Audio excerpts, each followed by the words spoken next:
YouTube के इस channel में आप सभी का स्वागत है। रस शब्द का अर्थ तो अनेकों होते हैं। साधारण बोलचाल की भाषा में रस का अर्थ तरल पदार्थ से होता है।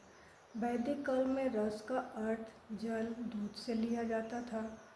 आयुर्वेदिक काल में रसायन और पारा के रूप में लिया जाता है। लेकिन यहाँ रस का संबंध साहित्य से है, जिसमें कविता, कहानी, नाटक को बोलने, सुनने और देखने से जो रस की अनुभूति प्राप्त होती है, उस रस के बारे में यहाँ कहा जा रहा है। रस को ही आज मैं कंटिन्यू कर रही हूँ। रस का दूसरा जो प्रकार है वह है करुण रस। अब करुण रस की परिभाषा क्या है, किसे कहते हैं, तो यहाँ कुछ ट्रिक हैं जिसको हमें अपनाना है। करुण रस के अंतर्गत यदि कोई प्रिय व्यक्ति है या कोई पीड़ित व्यक्ति है या कोई हमारी सबसे प्रिय वस्तु है, उसके नष्ट हो जाने पर हमें जो दुख या क्षोभ उत्पन्न होता है, उसे ही हम लोग करुण रस कहते हैं। अब इसकी पहचान कैसे करेंगे, तो पहचान करने के लिए कोई किसी भी प्रकार का कोई भी रस हो, परीक्षा में जो भी रस दिया जाए और उसकी पहचान करने के लिए कहा जाए, तो सभी प्रकार के रसों में 4 चीज़ें होती ही हैं। कौन कौन सा है? अवलंबन है, विभाव के दोनों भेद, विभाव के दोनों भेद क्या? उद्दीपन है और अनुभाव है, और चौथा जो है वो संचारी भाव है। तो ये सभी प्रकार के रसों में इस प्रकार के भाव रहते ही हैं। तो यदि कोई व्यक्ति है या कोई वस्तु है, तो अवलंबन हमारा क्या हो जाएगा? या तो व्यक्ति हो जाएगा, व्यक्ति या वस्तु, ठीक है।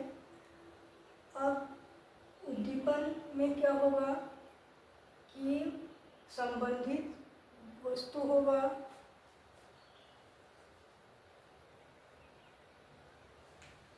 संबंधित वस्तु या व्यक्ति,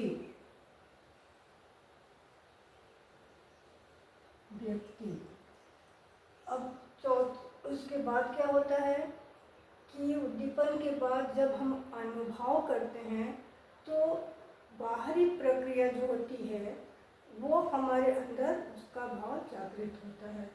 तो मान लो यदि कोई वस्तु नष्ट हो जा रही है या किसी व्यक्ति की जो हमारा प्रिय है उसकी मृत्यु हो जा रही है, तो हम क्या करते हैं? बाहरी भाव क्या आता है हमारे अंदर? रोने का, चिल्लाने का, बिलबिलाने का।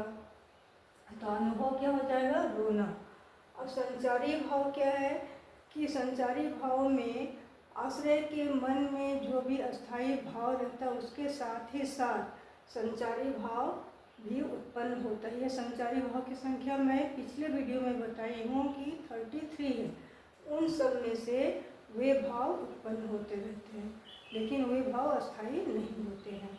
तो यदि ये इस तरह क्या यदि घटना है, तो संचारी भाव में क्या होगा? उस व्यक्ति के प्रति हमें ग्लानि होगी, चेष्टाएं होंगी, शंकाएं होंगी, चिंताएं उसके लिए होंगी, है ना?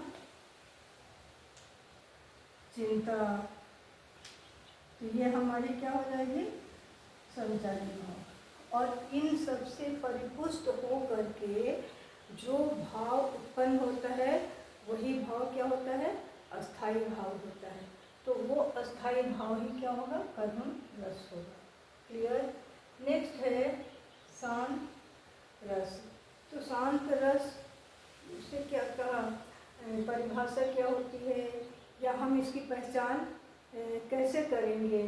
तो संसार, यहाँ पर संसार से विरक्ति हो जाता है और संसार से लोग क्या होते हैं? वैराग्य लेने लगते हैं। तो ये शांत रस जो होता है यह महात्मा सन्यासियों के लिए होता है। ये संसार से विरक्त हो जाते हैं, उनके मन में संसार के प्रति किसी भी प्रकार की कोई इच्छाएं नहीं रह जाती हैं। उसकी भी पहचान हम लोग आलंबन, उद्दीपन, अनुभव और संचारी भाव के माध्यम से करते हैं। नेक्स्ट है रौद्र रस। तो रौद्र रस की परिभाषा या इसकी पहचान करने के लिए हमें क्या करना पड़ेगा कि किसी के द्वारा किए गए अपराध, अपमान, निंदा से उत्पन्न अस्थायी भाव जो होता है वह कौन सा भाव होता है? क्रोध का भाव होता है। तो रौद्र रस के अंतर्गत अस्थायी भाव क्या होता है? क्रोध। और क्रोध कब उत्पन्न होता है? जब कोई हमें अपमानित करता है या किसी व्यक्ति के द्वारा कोई अपराध किया गया रहता है या कोई हमारा निंदा करता है, उस समय हमारे अंदर क्या होता है? क्रोध उत्पन्न होता है। तो जब क्रोध उत्पन्न होता है तो उसको हम लोग रौद्र रस कहते हैं। तो इसमें की भी पहचान हम लोग करने के लिए उन्हें आलंबन, उद्दीपन, अनुभव, संचारी भाव के माध्यम से करेंगे। नेक्स्ट है वीर रस। वीर रस के अंतर्गत अपना पुरुषार्थ दिखाने, युद्ध या कठिन कार्य करने के लिए हृदय में जो भाव, उत्साह, अस्थायी भाव जो उत्पन्न होता है, जब वह विभाव के अंतर्गत क्या क्या आता है? अवलंबन, आलंबन और उद्दीपन और संचारी भाव के बाद जो परिपुष्ट हो करके यानी योग्य हो करके जो भाव उत्पन्न होता है वह हमारा वीर रस होता है। तो यहाँ पुरुषार्थ लोग कहाँ दिखाते हैं? युद्ध क्षेत्र में दिखाते हैं। या कोई कठिन काम करना होता है तो उसमें ये दिखाया जाता है। जहाँ पुरुषार्थ दिखाना हो वहाँ या कठिन काम करने का भाव हमारे हृदय में जब आ जाता है, वो उत्साह आ जाता है, तो वह किसके अंतर्गत आता है? वीर रस के अंतर्गत। नेक्स्ट है अद्भुत रस। अद्भुत रस का अस्थायी भाव क्या होता है? विस्मय या आश्चर्यचकित। यह आश्चर्यचकित या यह रस कब होता है? जब हम किसी असाधारण वस्तु को, असाधारण व्यक्ति को देखते हैं, तब हमारे मन में क्या होता है? विस्मय होता है यानी आश्चर्य होता है। या कोई अलौकिक वस्तु देख लेते हैं, उस समय हम आश्चर्यचकित हो जाते हैं। तो जब हम आश्चर्यचकित होते हैं किसी चीज़ को देख करके, तो वह अद्भुत रस के अंतर्गत आता है। इसकी भी पहचान हम वही आलंबन, उद्दीपन, अनुभव और संचारी भाव से परिपुष्ट होकर के अस्थायी भाव के रूप में जो भाव उत्पन्न होता है उसके द्वारा हम लोग उसका आंकलन करते हैं। नेक्स्ट है हास्य रस। हास्य रस का अस्थायी भाव क्या है? हास। यही हमारा ट्रिक है कि हमको ये ट्रिक्स के द्वारा हम लोग अब पहचान कर पाते हैं कि ये कौन सा रस है। चाहे परीक्षा में किसी भी प्रकार का रस पूछा जाए, हम लोग इसके द्वारा, इन सारे अस्थायी भाव के द्वारा हम लोग पहचान कर पाते हैं कि ये कौन सा रस है। तो वस्तु हो अस्थायी भाव के अंतर्गत हास्य में, चाहे वह वस्तु हो या वस्तु की असाधारण क्रियाएं होती हैं, उसे देख करके हमारे मन में क्या होता है? हास आता है। हम लोग उसे देख करके हंसते हैं। कब? जब वो उस व्यक्ति की प्रक्रिया को देख करके, उसकी वेशभूषा को देख करके हमें क्या होता है? आश्चर्य होता है। और आश्चर्य करने के बाद हमारे मन में अस्थायी भाव हास के रूप में उत्पन्न होता है। उसे ही हम लोग हास्य रस कहते हैं। नेक्स्ट है भयानक रस। भयानक रस में इसकी जो अस्थायी भाव होती है वह क्या होता है? डरावनी स्थिति। तो जहाँ पर यदि कोई घटना घटित हो रही है या कोई उस समय ऐसी परिस्थिति आ जाती है जो भयावनी हो और डरावनी हो, ऐसे समय में, या पशु का या विनाश हो रहा हो, तो ऐसे समय में वह दृश्य क्या हो जाता है, भयानक हो जाता है। तो जब दृश्य भयानक या डरावनी हो जाता है तो वह भयानक रस के अंतर्गत आता है। नेक्स्ट है विभत्स रस। विभत्स रस का स्थायी भाव क्या होता है, घृणा होता है।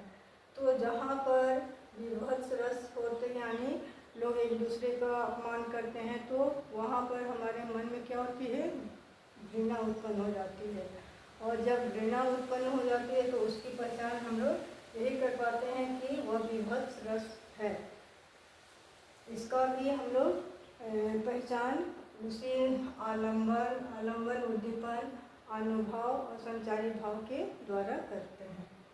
नेक्स्ट है वात्सल्य रस। वात्सल्य रस के अंतर्गत छोटे छोटे बच्चे जो होते हैं, उन बच्चों की बोलियाँ, उन बच्चों की हट करने का भाव जो होता है वह वात्सल्य रस के अंतर्गत आता है। नेक्स्ट है भक्ति रस।